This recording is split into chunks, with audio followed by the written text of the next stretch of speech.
بسم اللہ الرحمن الرحیم۔ اللہ رب العزت کا بہت بڑا احسان ہے کہ اللہ تعالیٰ نے ہمیں دین کے سننے اور سنانے کے لیے جمع کیا۔ آج ہم اس ٹاپک کے اوپر بات کریں گے کہ ہماری موجودہ پریشانیاں کیا ہیں، ان کی وجوہات کیا ہے اور اس کا سدباب کیا ہے۔ سب سے پہلی بات یہ کہ جو پریشانیاں ہوتی ہیں یہ بعض اوقات تو انسان کی آزمائش کے لیے ہوتی ہیں، یا وہ انسان کی بدعمالیوں کا ذریعہ ہوتی ہیں، یا وہ ہماری خود ساختہ ہوتی ہیں۔ خود ساختہ پریشانیاں کیا ہیں؟ فضول میں پریشانیاں کہ وہ انسان اتنا آگے بڑھ گیا اور میں اتنا پیچھے کیوں، فضول میں خود کو پریشان کرنا، حسد کرنا، غرور کرنا اور تکبر کرنا۔ حسد، غرور اور تکبر یہ ایسی تین مذموم صفات ہیں جس کی وجہ سے شیطان کیا ہو گیا، مردود ہو گیا۔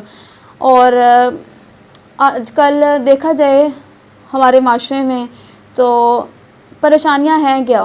میں غریب ہوں، دوسرا مالدار ہے، کیوں؟ حسد، چوری، غیبت، ناپ تول میں کمی، اور اس کے بہت زیادہ یہی آج کل صورتحال چل رہی ہیں۔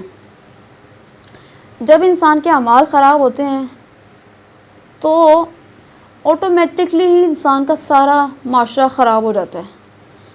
قومی ترقی نام ہی ہے شخصی محنت، شخصی ایمانداری اور شخصی انسان کے خود کے کردار کا نام ہے۔ قومی ترقی، ہر انسان خود کو سدھارے گا تو ہمارا معاشرہ ٹھیک ہوگا۔ تو ہم نے خود کی پریشانیوں کو خود ہی سر پہ اور دماغ پہ چڑھایا ہوا ہے۔ اور دوسری بات یہ، جیسے کہ ہماری اگر قوم کے اندر برائیوں کی بات کی جائے، ہمارے اندر برائیاں کیا پائی جاتی ہیں؟ ناپ تول، غیبت، چغلی، حسد اور تکبر، دوسروں کو حقیر سمجھنا، ایک دوسرے کو قتل کرنا کوئی زیادہ بڑی بات نہیں، بعض لوگ ٹھیک ہے کر دیتے ہیں، قتل کر دیتے ہیں، حالانکہ اسلام میں قتل کی سزا قتل ہے۔ اور چغلی اور غیبت کرنا یہ ایسے قرار دیا جیسے کہ اپنے مردہ بھائی کا گوشت کھانا، اور ایک جگہ یہ شیطان کی صفات قرار دی گئیں۔ اور اگر بات کی جائے کہ پرانی قومیں کیسے ہلاک ہوئیں، قوم لوط کیسے ہلاک ہوئی، ان میں انتہائی غلط فعل پایا جاتا تھا کہ جس سے وہ باز نہیں آتے تھے۔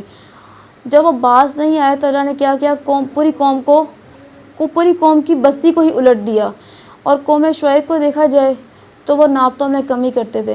آج ہمارے اندر یہ چیزیں کتنی زیادہ عام ہیں، تو یہ ان چیزوں کے ہوتے ہوئے کیا ہماری پریشانیاں کم ہو سکتی ہیں؟ ایسا ہرگز نہیں ہو سکتا۔ ہماری پریشانیاں کم نہیں ہوں گی، ہماری پریشانیاں زیادہ ہوں گی جب تک ہماری یہ بدعمالیاں جاری رہیں گی۔ اور یہ بدعمالیاں ہمارے اندر ہیں کیوں؟ یہ بھی بہت بڑا سوال ہے۔ کیوں ہے؟ کیونکہ ہمارے اندر دینداری ہی نہیں ہے۔ جب دینداری ہوگی تو ہمیں پتہ ہوگا ہمارا یہ خوشی کا موقع ہے، ہمارا غم کا موقع ہے، ہم نے خوشی کے موقع پہ کیا کرنا ہے، غم کے موقع پہ ہم نے کرنا کیا ہے۔ اور ہمارے اندر اگر غم آئے گا، ہماری زندگی میں آئے گا، جو کہ زندگی کا ایک حصہ ہے، اپس اینڈ ڈاؤن زندگی کا ایک حصہ ہے۔ اگر انسان غریب ہے تو ہو سکتا ہے وہ امیر ہو جائے، ایک امیر ہے تو ہو سکتا ہے وہ غریب بھی ہو جائے۔ سونے کا چمچ لے کے پیدا ہونے والا ضروری نہیں ہے کہ وہ سونے کا چمچ لے کے ہی فوت ہو۔ تو زندگی کا یہ حصہ ہے، یہ پریشانیاں، یہ ٹینشن زندگی کا حصہ ہے، لیکن ان کا ایک ہی حل ہے، وہ یہ ہے کہ ہم اپنی موجودہ زندگی میں گناہوں کو چھوڑ کر اللہ کے راستے کی طرف چلنے والے بن جائیں۔ جب ہم یہ چلیں گے، جو پرہیزگار انسان ہوتا ہے اس کو پتہ ہوتا ہے کہ اچھا یہ زندگی کا ایک حصہ ہے، وہ مایوس کبھی نہیں ہوتا، وہ مایوس ہونے کے بجائے ہمیشہ آگے بڑھتا ہے، ٹھیک ہے، وہ ہمیشہ آگے بڑھتا ہے، اس کا دل کبھی چھوٹا نہیں ہوتا۔ وہ سمجھتا ہے ٹھیک ہے اللہ کی طرف سے ہے، مجھے آگے بڑھنا ہے، یہ میری کوئی بدعمالی ہے جس کی مجھے سزا ملی ہے۔ وہ مایوس نہیں ہوتا، وہ اعمال میں آگے بڑھتا ہے۔ جب وہ اعمال میں آگے بڑھتا ہے تو ٹینشنز خود بخود دور ہونا شروع ہو جاتی ہیں۔ اپنی زندگی پہ انسان فوکس کرے، اپنے آپ کو دیکھے، اپنا تزکیہ نفس یا محاسبہ کرے۔ انسان پورے دن جو کام کرے وہ رات کو سونے کے لیے اپنے بستر پہ جائے تو دیکھے اچھا آج میں نے پورے دن میں کیا ہے، میں نے کسی کا دل تو نہیں دکھایا، میں نے کسی کو کوئی سخت الفاظ تو نہیں کہہ دیے، میری وجہ سے کوئی ایسا تو نہیں ہو گیا، میری وجہ سے رشتے تو نہیں ٹوٹ گئے۔ یہی بدعمالیاں ہیں جس کی وجہ سے آج مہنگائی اس قدر زیادہ ہو گئی ہے۔ ہر چیز اللہ کے حکم سے ہوتی ہے۔ ایک فرشتہ روز اعلان کرتا ہے کہ آج اس چیز کی قیمت یہ ہوگی، اور وہ انسان کی اچھے اعمال اور برے اعمال کے لحاظ سے قیمتوں کا معیار مقرر کیا جاتا ہے. آج پوری عوام رو رہی ہے, کھانے کو کچھ نہیں ہے, پینے کو کچھ نہیں صاف مل رہا.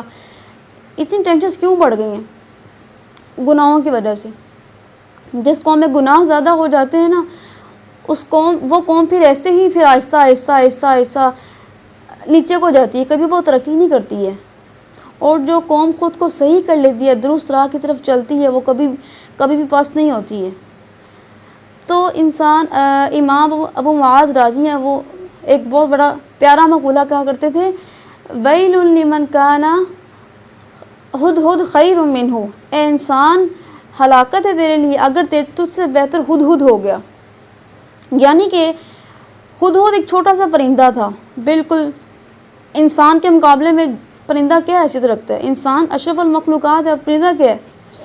لیکن اس نے خود کو چھوٹا نہیں سمجھا, وہ ایک پوری قوم کی ہدایت کا ذریعہ بن گیا. تو انسانوں کو چاہیے کہ اپنی بدعمالیوں سے ہٹ کے دوسروں کے لیے ہدایت کے لیے کچھ کریں. صحابہ بھی ایسے ہی انسان تھے. جعفر بن ابی طیار کیسے کہتے ہیں جب وہ نجاشی کے دربار میں تھے کہ ہم وہ قوم تھے جو مردار کھایا کرتے تھے, جسے کو گالیاں دیا کرتے, قتل کیا کرتے, ہم چوری بھی کرتے تھے, ہمارے اندر یہ بری عادتیں تھیں, یہ تھی. لیکن جب حضور ہماری زندگی میں آئے تو ہم نے سب کچھ چھوڑ دیا, اور اب ہماری قوم ہمارے خلاف ہو گئی ہے. یہ چاہتے ہیں کہ ہم اپنے مذہب کی طرف لوٹ آئیں. ایسا ہی تھا, لیکن وہ اپنے مذہب کی طرف لوٹے نہیں, بلکہ مزید اچھائی کی طرف جاتے رہے. تو ہمارا ہر بندہ جب اپنے پر محنت کرے گا, اپنی برائیوں کو دور کرنے کی کوشش کرے گا, بدعمالیوں کو دور کرے گا, تو یہ معاشرہ ایک دن ہمارا بہت اچھا معاشرہ بن جائے گا. جیسے کہ مصعب بن عمیر رضی اللہ عنہ جب وہ مسلمان ہوئے, مسلمان ہونے سے پہلے زندگی کیا تھی؟ ایک بہت اچھی زندگی گزار رہے تھے. ایک ہی بیٹے تھے, اور ایسا عطر لگاتے تھے کہ پورے مکہ مدینے میں ایسا کوئی عطر لگاتا ہی نہیں تھا. اتنے امیر تھے, کھانے کی ٹینشن نہیں, پینے کی ٹینشن نہیں, نسب کی ٹینشن نہیں, کسی چیز کی ٹینشن ہی نہیں. لیکن جب اسلام قبول کیا تو کیا ہوا؟ سب کچھ چھوڑ دیا, اور ایک جسم پہ صرف ایک لنگی رہ گئی تھی, ایک کپڑا جسم پہ رہ گیا تھا. اور زندگی میں ہوا یہ کہ جنگ کے موقع پر دونوں کافروں نے ہاتھ کاٹ دیے, ہاتھ کٹوا دیے, لیکن جھنڈے کو زندگی میں کبھی گرنے نہیں دیا. اپنے اندر اسلام کو اس قدر مضبوطی کے ساتھ لے کے آئے, گناہوں سے اپنا پیچھے چھڑوا لیا, اور اس لیے ان کے نام کے ساتھ لگ گیا رضی اللہ عنہ و رضوا عنہ, کہ اللہ ان سے راضی اور یہ ان سے راضی. تو جب ہم اپنے اندر دینداری کو لے کر آئیں گے, اپنے اندر ایمان کو لے کے آئیں گے, اس چیز کا اپنے اندر خوف پیدا کریں گے کہ اللہ تعالیٰ ہمیں دیکھ رہے ہیں, تو پھر ہمارا معاشرہ ترقی کرے گا. ہم یہ جو بھوک, افلاس, مہنگائی, اس سے ہماری جو پریشانیاں آج کل ہیں, ہر بندہ محنت کرے گا تو ایک دن اچھے حالات بھی آ جائیں گے. تو اللہ رب العزت سے دعا ہے کہ اللہ تعالیٰ ہمیں اپنی برائیوں کو اچھائیوں میں بدلنے کی توفیق نصیب فرمائے. سبحان ربک رب العزت عما یصفون وسلام علی المرسلین والحمد للہ رب العالمین.